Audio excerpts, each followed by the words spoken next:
શ્રી ગણેશાય નમઃ. મિત્રો, આપ જોઈ રહ્યા છો યુટ્યુબ આપણી ચેનલ આવો સત્સંગમાં આપ સૌનું સ્વાગત છે. મિત્રો, આજે આ વિડીયોમાં આપણે સાંભળશું તારીખ 6 એપ્રિલ 2024 શનિવારના દિવસે આવતી ફાગણ માસના વદ પક્ષની 13મી તિથિ એટલે કે શનિ પ્રદોષ વ્રત કથા મહિમા મુહૂર્ત પૂજન વિધિ તથા આજના ખાસ ઉપાય. જો આપને આ વિડીયો પસંદ આવે તો લાઈક કરજો, શેર કરજો. આપ આ ચેનલ પહેલી વખત જોઈ રહ્યા છો તો સબસ્ક્રાઈબ કરી લેજો, જેથી આવનાર નવા વિડીયોની માહિતી આપ સુધી તુરંત પહોંચી શકે. ધન્યવાદ. ઓમ નીલાંજન સમાભાસમ રવિપુત્રમ યમાગ્રજ છાયા માર્તંડ સંભુતમ તમ નમામિ શનિશ્ચરમ. બોલો ન્યાય અને દંડના દેવતા ભગવાન શનિદેવ મહારાજની જય.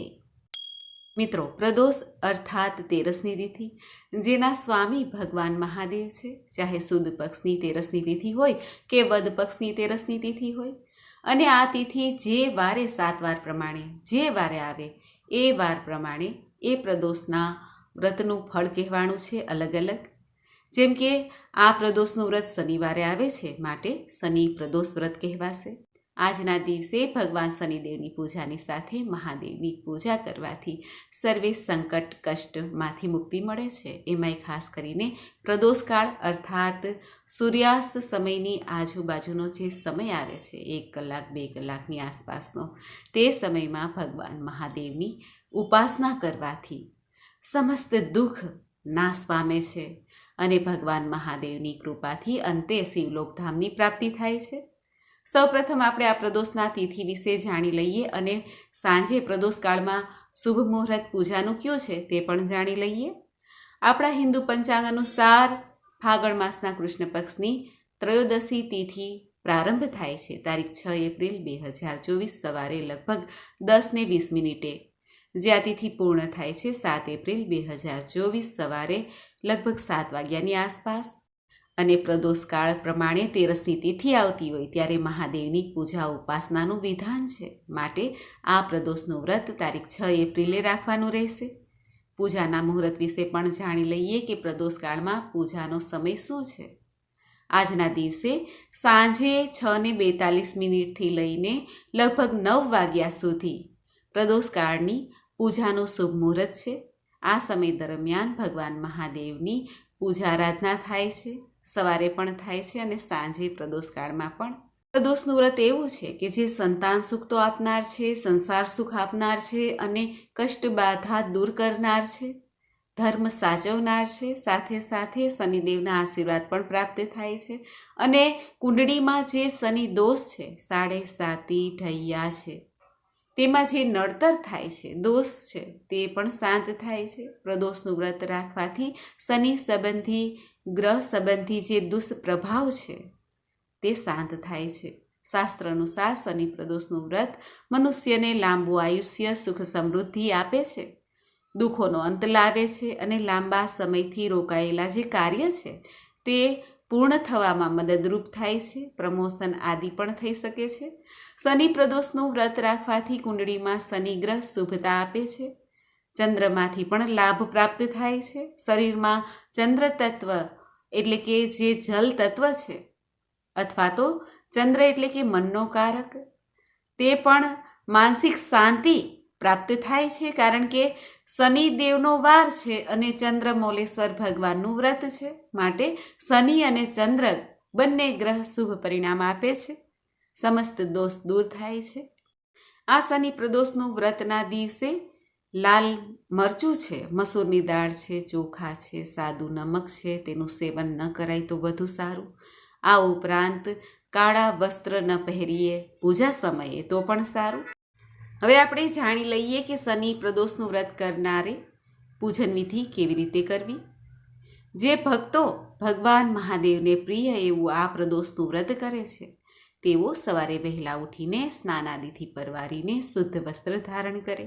જો પવિત્ર તીર્થોમાં સ્નાન કરવાનો લાવો મળે તો ઉત્તમમાં ઉત્તમ છે, અને ઘેરે પણ આપણે સ્નાન કરીએ તો ગંગાજી આદિનું સ્મરણ કરી લેવું જોઈએ.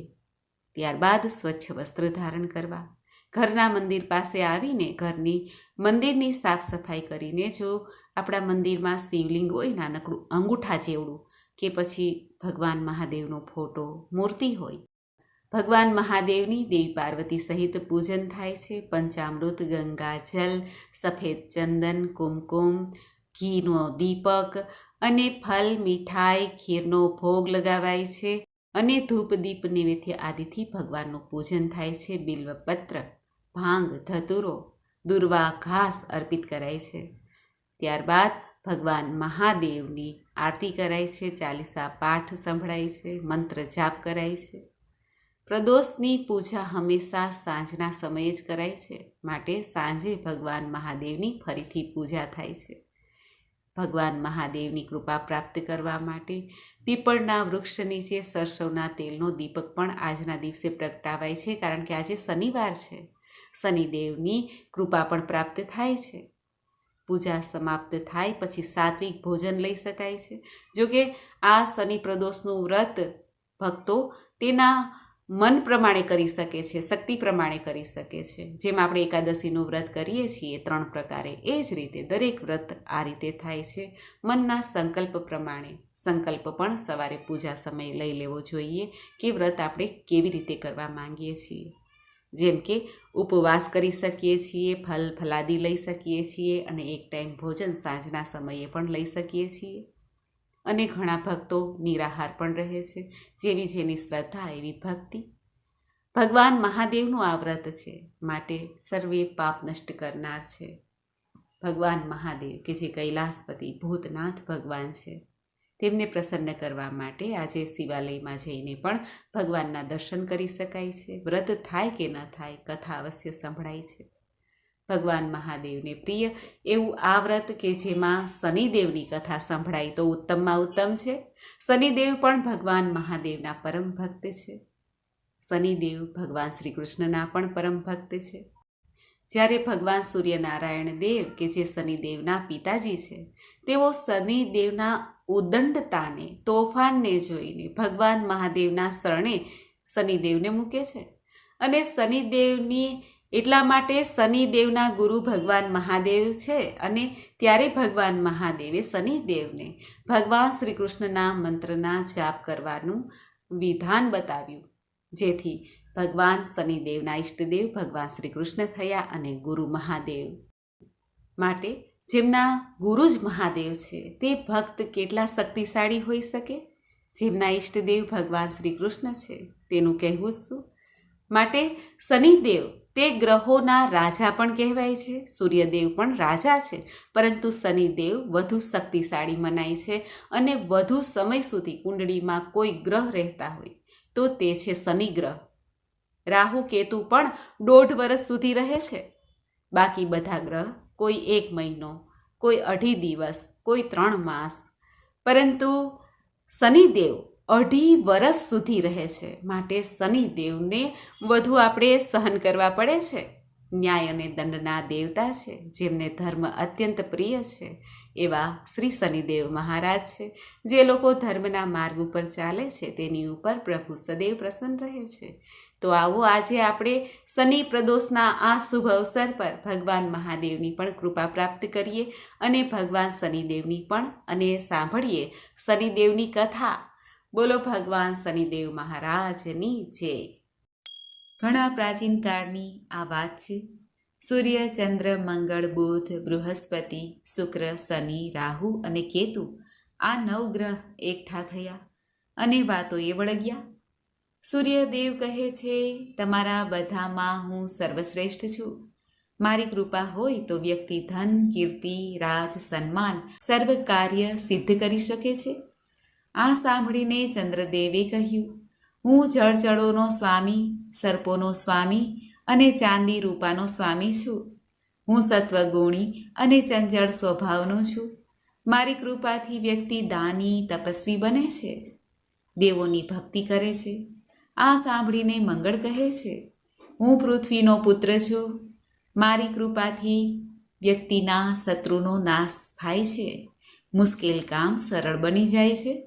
હું વ્યક્તિને અનેક વૈભવો આપું છું. આ ત્રણેયની વાત સાંભળીને બુધ કહે છે, તમે જાણો છો કે મને રાજકુમાર તરીકે પદ મળેલું છે. ત્યાં તો બૃહસ્પતિ દેવ પણ કહે છે, અરે હું તો બધા દેવતાઓનો ગુરુ છું. પછી તો બીજાની તો વિસાત શું.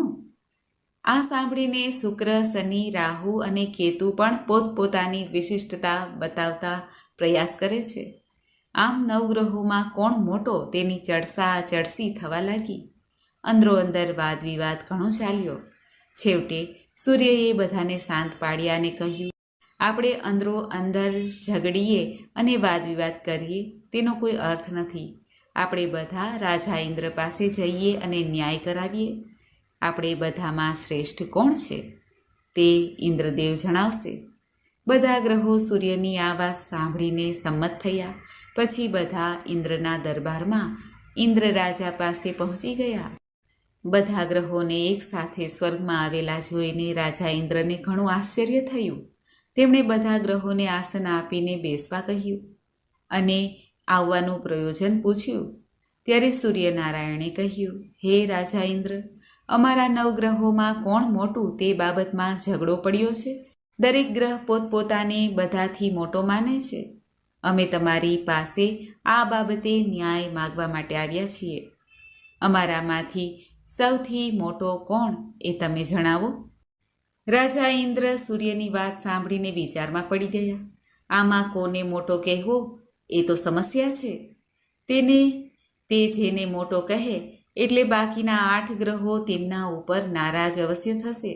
આમ વિચારીને ઇન્દ્રદેવે કહ્યું, મારામાં એટલું સામર્થ્ય નથી કે હું નિર્ણય કરી શકું કોણ મોટો અને કોણ નાનો. આનો ન્યાય મેળવવા માટે તમારે પૃથ્વીલોકમાં જવું પડશે. ત્યાં ઉજ્જૈની નગરીમાં વિક્રમ આદિત્ય નામે રાજા રાજ્ય કરે છે. તે તમારો ન્યાય કરશે. ઇન્દ્ર રાજાની વાત સાંભળીને 9 ગ્રહો ત્યાંથી સીધા વિમાનમાં બેસીને પૃથ્વીલોકમાં આવવા નીકળ્યા. તેઓ બધા વિમાનમાં બેસીને ઉજ્જૈની નગરીમાં વિક્રમ રાજાના સભાગૃહની સામે આવીને ઉતર્યા. તે સમયે રાજા વિક્રમ સભા ભરીને બેઠા હતા. તે સભામાં અનેક વિદ્વાન અને જ્ઞાની મહાપુરુષો, પંડિતો, મંત્રીઓ, વિપ્રવરો બેઠા હતા. ત્યાં એક અનુચરે આવીને ખબર આપ્યા કે રાજન, દેવલોકમાંથી વિમાનમાં બેસીને ઘણા દેવતાઓ આવ્યા છે. રાજા આ વાત સાંભળીને આશ્ચર્યમાં પડી ગયા. ત્યાં તો 9 ગ્રહો સભાગૃહમાં દાખલ થઈને વિક્રમ રાજા સમક્ષ ઉપસ્થિત થઈ ગયા. વિક્રમ રાજા 9 ગ્રહોને ઓળખીને ઊભા થઈને પ્રણામ કર્યા અને આવકારમાં બાજુ ખાલી પડેલ આસનમાં બેસવા માટે વિનંતી પણ કરી. 9 ગ્રહોએ આસન ગ્રહણ કર્યું. પછી રાજા વિક્રમે પૂછ્યું, હે નવગ્રહ દેવતાઓ, આજે મારા રાજ્યમાં પધરામણી કરી મને ઘણો આનંદ થયો. હવે આપ અહીં આવવાનું શું પ્રયોજન છે તે જણાવો તો મારા ઉપર ઘણી કૃપા થશે. રાજાના વચન સાંભળીને સૂર્યનારાયણ ઊભા થઈને કહે છે, અમારા 9 ગ્રહોમાં કોણ મોટું તે બાબતમાં વિવાદ થયો છે. તમે ન્યાય કરો કે અમારા 9 ગ્રહોમાં કોણ મોટું છે ને કોણ નાનું. સૂર્યનારાયણની આ વાત સાંભળીને રાજા વિક્રમ ચિંતામાં પડી ગયા. તેમણે થયું કે આ 9માં કોને કહું કે તમે મોટો અને કોને કહું કે તમે નાનો. જેને હું નાનો કહીશ મારા પર કોપાયમાન અને નારાજ થશે. આમ વિચારીને રાજાએ કહ્યું, હે નવગ્રહ દેવતાઓ, તમે તો દેવો છો અને હું તો પૃથ્વી પરનો એક સામાન્ય મનુષ્ય છું. હું તમારો ન્યાય કેવી રીતે કરી શકું? આથી સૂર્યનારાયણ કહે છે, હે રાજા વિક્રમ, અમે અમારો ન્યાય કરાવવા માટે ઇન્દ્ર રાજા પાસે ગયા હતા. તેઓએ અમને તમારી પાસે ન્યાય માંગવા માટે મોકલ્યા છે. આથી તમે જ અમારો ન્યાય કરો. છેવટે વિક્રમ રાજાએ કંઈક વિચાર કરીને 9 ગ્રહોને કહ્યું, તમે આજથી 8મે દિવસે અહીં આવજો. તે વખતે હું તમારો ન્યાય અવશ્ય કરીશ. પછી 9 ગ્રહો અહીં 8મા દિવસે પાછા મળીશું તેમ નક્કી કરીને વિમાનમાં બેસીને પોતપોતાના સ્થાને ચાલ્યા ગયા. રાજાએ પછી પોતાના મંત્રીઓ, વિદ્વાનો અને જ્યોતિષીઓ સાથે ચર્ચા કરીને એવું નક્કી કર્યું કે સોના, ચાંદી, પિત્તળ, કાંસુ, તાંબા, જસત, અખબર, લોઢા આદિ 9 આસનો બનાવવામાં આવે અને તે આસનો રાજસભામાં ગોઠવવામાં આવે. વિક્રમ રાજાની સૂચના થતાં જ બધી વ્યવસ્થા ગોઠવાઈ ગઈ. 8મા દિવસે 9 ગ્રહો વિક્રમ રાજાના દરબારમાં આવ્યા. સૌથી પ્રથમ સૂર્યનારાયણ આવે છે. તેમને ઉત્તમ એવા સોનાના આસન ઉપર બેસવા માટે વિનંતી કરી. પછી ચાંદીના આસન ઉપર ચંદ્રદેવને બેસવા કહ્યું. આમ દરેક ગ્રહને જેમ જેમ આવતા ગયા તેમ તેમ અલગ અલગ ધાતુના આસન ઉપર બેસાડવામાં આવ્યા. સૌથી છેલ્લા શનિદેવ આવ્યા. તેમને લોઢાના આસન ઉપર બેસાડવામાં આવ્યા. બધા ગ્રહો આવી ગયા જાણીને શનિદેવ બોલ્યા, હે વિક્રમ રાજા, તમારા કહેવા મુજબ અમે બધા અહીં આવી ગયા છીએ. હવે તમે અમારો ન્યાય કરો. અમારામાં સૌથી મોટું કોણ છે? આથી વિક્રમ રાજા ઊભા થઈને કહેવા લાગ્યા, ગ્રહ દેવતાઓ, જેમ તમે આવ્યા તે ક્રમમાં તમે પાછા જાઓ. તમે તમારો ન્યાય જાતે જ કર્યો છે.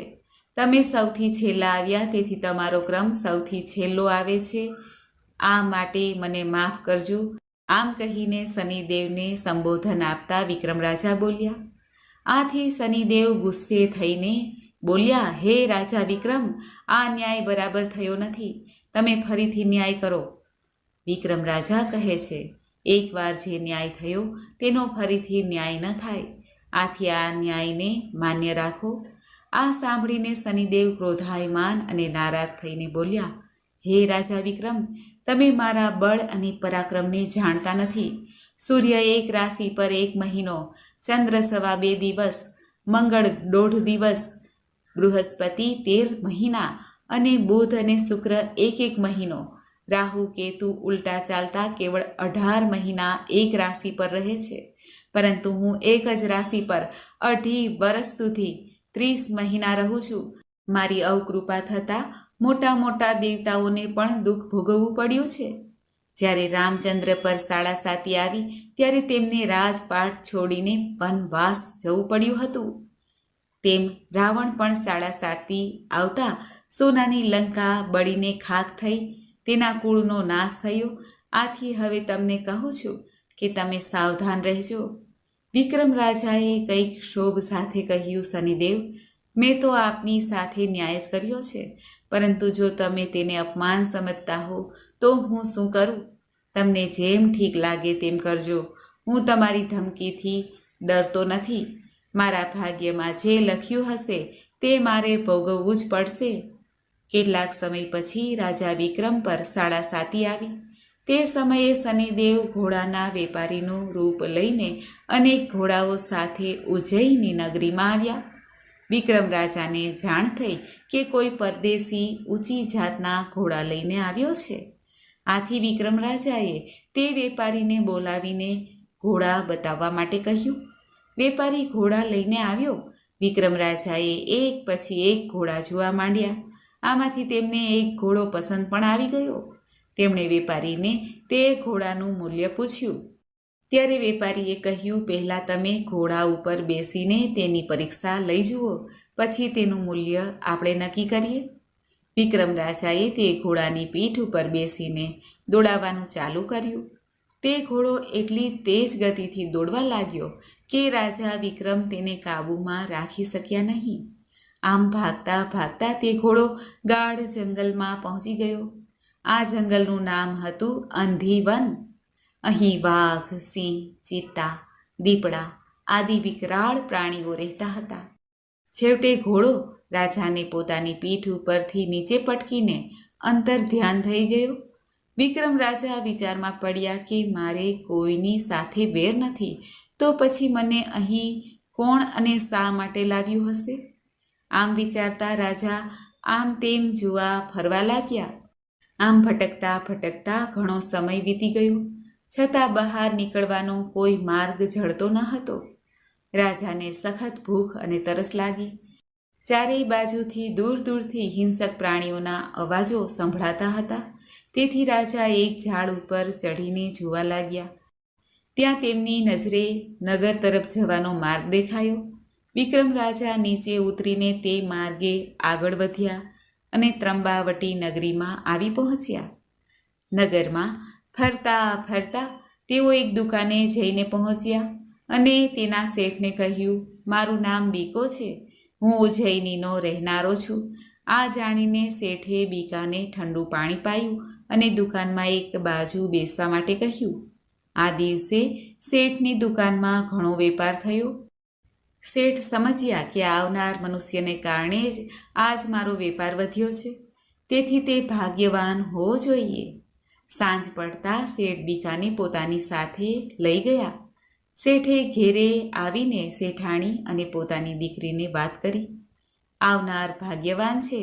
તે સાંજે દુકાને બેઠો હતો તો મારે ખૂબ જ ફૂલ્યો ફાલ્યો ધંધો વકર્યો અને ઘણો લાભ પણ મળ્યો છે, માટે હું તેને અહીં ભોજન માટે લાવ્યો છું. શેઠાણી અને તેની દીકરીએ કહ્યું, સારું કર્યું, તમે તેને જમવા માટે અહીં લાવ્યા. અમે જમવાનું પીરસીએ છીએ, ત્યાં સુધી તમે બંને હાથ પગ મોં ધોઈને બેસો, પછી તમને જમવા બોલાવીએ.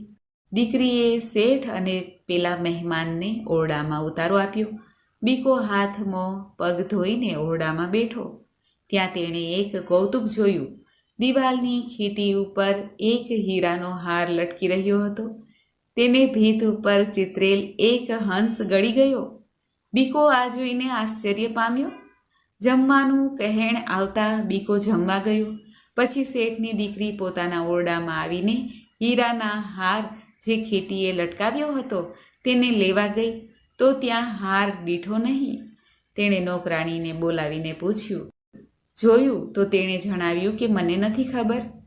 બીકો જમીને પાછો ઓરડામાં આવતા શેઠની દીકરીએ પૂછ્યું કે અહીં ખીટી ઉપર મેં હીરાનો હાર મૂક્યો હતો, તે તમે જોયો છે?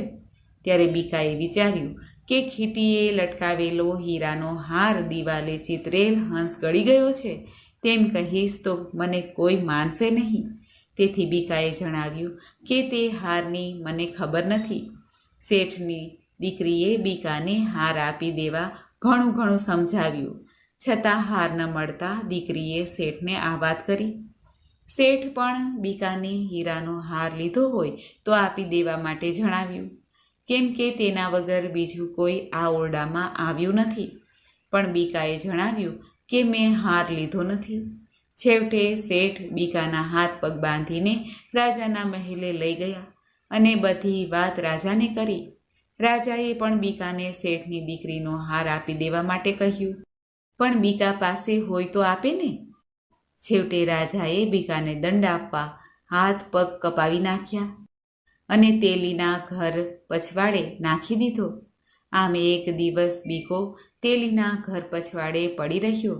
બીજા દિવસે ગાંગા તેલીની નજર તેમના ઘરની પછવાડે ગઈ. ત્યારે તેને માલુમ પડ્યું કે કોઈના હાથ પગ કાપીને પોતાની ભીત પાછળ નાખી દેવામાં આવ્યો છે. તપાસ કરતાં તેને ખબર પડી કે નગરના રાજાએ ચોરીના ગુના બદલ તેને આ શિક્ષા આપી છે. ભૂખ્યા તરસ્યા બીકાની બેહાલ અપંગ દશા જોઈને ગંગુ તેલીને તેની ઉપર ઘણી દયા આવી. તેણે જઈને પોતાની પત્નીને વાત કરી. આપણી ભીત પછવાડે પડેલ માનવી હાથ પગ વગરનો છે. આપણે જો તેની થોડી સેવા કરીએ અને તે સાજો થાય ત્યારે આપણે ત્યાં તેને રાખી લઈએ તો તે આપણા કામમાં ઉપયોગી થશે. તે બેઠો બેઠો ઘાણી ફેરવ્યા કરશે. તેની પત્નીએ જણાવ્યું કે તે રાજાનો ગુનેગાર છે. જો આપણે તેને આપણા ત્યાં રાખીશું તો રાજા નારાજ થઈ શકે છે અને આપણને પણ દંડ દેશે. તમે જઈને પેલા રાજાને પૂછી આવો. જો રાજા સંમતિ આપે તો આપણા ઘરમાં તેને લઈ જઈએ. ગાંગુ તેલી રાજા પાસે પહોંચ્યો અને બધી વાત કરી. રાજાને થયું કે તેણે ગુનો કર્યો તેની સજા તેને મળી ચૂકી છે. હવે ગાંગુ તેલી તેને પોતાને ઘેરે રાખે તેમાં રાજાને કોઈ વાંધો નથી. ગાંગુ તેલી ઘેર આવ્યો અને તેણે તેની પત્નીને બધી વાત જણાવી. પછી તેઓએ ભીત પછવાડેથી બીકાને ઉચકી લાવીને તેની સાર સંભાળ લીધી. થોડા દિવસમાં બીકો સારો થયો અને ગાંગુ તેલીની ઘાણી ઉપર બેસવા લાગ્યો.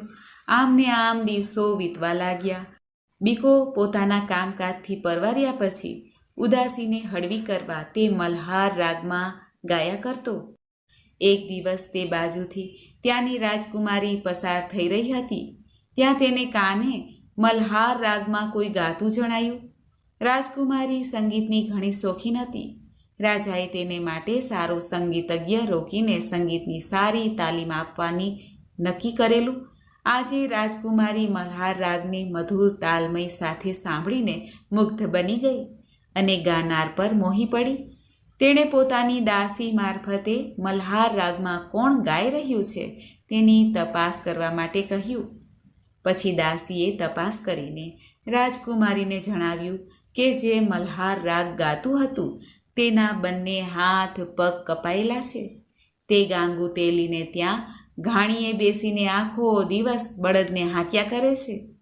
રાજકુમારીએ કહ્યું, હે દાસી, હાથ પગ વગરનો અને હાલતો ચાલતો નથી એવા અપંગને પણ હું વર માની બેઠી છું, એટલે હું તેને જ વરીશ. આ સાંભળીને દાસી તો હેપતાઈ ગઈ અને બોલી, બહેનબા, તમને એક શું અનેક રાજકુમારો વરવા માટે તત્પર છે. તમને સુંદર અને સુશીલ વર મળી રહેશે. તમે આવા અપંગને પરણીને શું કરશો? દુઃખી થશો? ત્યારે રાજકુમારી કહે છે, હે દાસી, જેવો છે તેવો પણ મેં તેને પતિ માની લીધો છે, એટલે હું આ ભવમાં તેને જ વરીશ. એક ભવમાં બે ભવ કરવા માંગતી નથી. તું મારો આ વિચાર મારા માતા પિતાને જણાવ, જેથી તેઓ મારું લગ્ન તે અપંગ સાથે કરે. જો તેઓ આમ નહીં કરે તો હું મારા પ્રાણનો ત્યાગ કરી દઈશ. આ સાંભળીને દાસી તો ધ્રુજવા લાગી. તેને બીક બેઠી કે રાજા રાણી આ વાત સાંભળશે તો તેઓ મારા ઉપર અને કુંવરીબા ઉપર ગુસ્સે થશે અને ન સાંભળવાનું સાંભળવા પણ મળશે. છતાં રાજકુમારીના કહેવાથી તે લાચાર દાસી રાજા રાણી પાસે જઈને બધી વાત કરે છે. રાજા રાણી આ વાત સાંભળીને અચંભામાં પડી ગયા. તેમણે રાજકુમારીને બોલાવીને ઘણું સમજાવવાની કોશિશ કરી, છતાં રાજકુમારી એકના બે ન થયા. છેવટે રાજાએ ગુસ્સે થઈને કહ્યું કે તારા ભાગ્યમાં એવું જ લખાયું હશે, તું તારે દુઃખ ભોગવ. રાજાએ ગાંગુ તેલીને પોતાના મહેલમાં બોલાવીને જણાવ્યું કે તારે ત્યાં એક અપંગ ઘાણી ચલાવે છે. તેની સાથે મારી દીકરી લગ્ન કરવા ચાહે છે. તેથી તું તેની તૈયારી કર અને તેને લઈને રાજમહેલમાં આવ. ગાંગુ તેલીએ ઘેરે જઈને બીકાને બધી વાત કરી. એટલે બીકાએ કહ્યું કે તમે રાજા પાસે જઈને 2 દિવસની અવધિ લઈ આવો. 2 દિવસ પછી લગ્ન કરીશું. ગાંગુ તેલીએ આ વાત જઈને રાજાને કરી અને 2 દિવસ થોભી જવા માટે જણાવ્યું. હવે બીકો કે જે વિક્રમ રાજા હતો મનોમન શનિદેવને વિનંતી કરવા લાગ્યા કે મેં આપનો અપરાધ કર્યો છે, તે માટે માફી માંગુ છું. તમારી શક્તિનો મને પરચો મળી ગયો છે. મને માફ કરીને મારી ઉપર કૃપા કરો. એવામાં બીકો જ્યાં બેઠો હતો ત્યાં શનિદેવનું વિમાન આવી પહોંચ્યું. શનિદેવ વિમાનમાંથી નીચે ઉતરીને બીકા પાસે આવ્યા. શનિદેવની અમી દ્રષ્ટિ બીકા ઉપર પડતા જ બીકાના હાથ પગ રૂપ પાછા આવી ગયા અને તે કાંતિમાન બની ગયો. શનિદેવે રાજા વિક્રમને કહ્યું, હે વિક્રમ રાજા, તમે મને નીચો દેખાડીને શું સુખ ભોગવ્યું? આ બધું દુઃખ મારે લીધે જ તમારે ભોગવવું પડ્યું છે. ત્યારે વિક્રમ રાજા કહે છે, હે શનિદેવ, મને માફ કરો, મારી ભૂલ થઈ ગઈ. ત્યારે શનિદેવ વિક્રમ રાજાને આશીર્વાદ આપીને પોતાના વિમાનમાં બેસીને પાછા ફર્યા. બીકાને હાથ પગ અને સુંદર રૂપ સાથે જોઈને ગાંગુ તેલી તેની પત્ની પણ નવાઈ પામ્યા. તેમણે આ વાત જોઈને નગરના રાજા રાણીને કહી. રાજકુમારીએ પણ આ વાત જાણી. બધા રાજી થઈ ગયા. રાજાએ ધામે ધૂમેથી જાન લઈ આવવા ગાંગુ તેલીને અઢળક ધન આપ્યું. લગ્નના દિવસે મોટી ધામે ધૂમ સાથે બીકાની જાન નીકળી. આખા માર્ગ ઉપર બીકાને જોવા માટે ટોળે ટોળા જામ્યા હતા. બીકાને જોઈને બધાની આંખો ઠંડી થઈ. રાજમહેલમાં આજે અનેરો આનંદ હતો. રાજમહેલને શણગારવામાં આવ્યો હતો. જ્યાં ત્યાં રોશની અને વાજિંત્રો વાગી રહ્યા હતા. વરરાજાને માયરામાં લાવવામાં આવ્યા. મંગળ ફેરા ફેરવવામાં આવ્યા. વરમાળા પહેરાવવામાં આવી. ગોરને અને કુંવરીના માતા પિતાને પગે લાગ્યા. મીંઢળ છેડા છોડીને ગોત્રજને પાયે પડ્યા. છેલ્લે કંકણ દોરા છોડીને બીકો મહેલમાં ગયો. બીજા દિવસે સભા થઈ. ત્યારે રાજાએ બીકાને દરબારમાં બોલાવ્યો અને પૂછ્યું, તમે કોણ છો અને તમારી આ હાલત સાથી થવા પામી તેની વિગત જણાવવા બધા પ્રજાજનો ઉત્સુક છે. જો તમને વાંધો ન હોય તો તમે વાત જણાવો. રાજાની આ વાત સાંભળીને બીકો ઊભો થઈને જણાવવા લાગ્યો કે હું ઉજ્જૈની નગરીના રાજા વિક્રમાદિત્ય છું. શનિદેવ મારા ઉપર નારાજ થવાથી આ પરિસ્થિતિ પામી ચૂક્યો છું. છેવટે શનિદેવની કૃપાથી જ હું મારા મૂળ સ્વરૂપમાં આવી ગયો છું. ઉજ્જૈની નગરીના રાજા વિક્રમ આદિત્યનું નામ સાંભળતા જ રાજા, રાણી, કુંવરી અને દરબારમાં હાજર રહેલા બધા લોકો રાજી થઈ ગયા. વાયુ વેગે આ વાત નગરમાં પહોંચતા જ રાજા વિક્રમાદિત્યના દર્શન માટે નગરજનો ટોળે ટોળા આવવા લાગ્યા. આ વાત શેઠના કાને પહોંચી. તેઓ તરત જ દોડતા રાજા વિક્રમાદિત્ય પાસે જઈને માફી માંગવા લાગ્યા અને બોલ્યા, મેં તમારા ઉપર ચોરીનો આરોપ મૂકીને મોટો અપરાધ કર્યો છે. આ માટે તમે જે દંડ આપો તે ભોગવવા હું તૈયાર છું. ત્યારે વિક્રમ રાજાએ જણાવ્યું કે આમાં તમારો કોઈ વાંક નથી. આ તો શનિદેવની મારા પર અવકૃપા થવાથી બધું બનવા પામ્યું છે. આથી તમે આ બધું ભૂલી જાઓ. છેવટે શેઠ રાજા વિક્રમાદિત્યને હાથ જોડીને પોતાને ત્યાં ભોજન માટે નિમંત્રણ આપ્યું અને વિક્રમ રાજા, રાજકુમારી અને રાજા, રાણી વગેરે બધા શેઠને ત્યાં જમવા ગયા.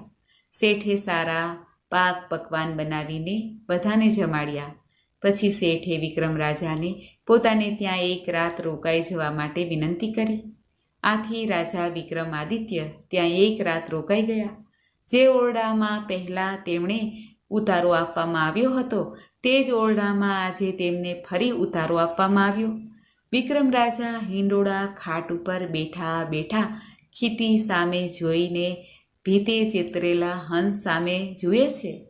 તેમના આશ્ચર્ય વચ્ચે ભીતે ચિતરેલ હંસ મોંમાંથી હીરાનો હાર કાઢીને ખીટીએ લટકાવવા પ્રયત્ન કરતો હતો.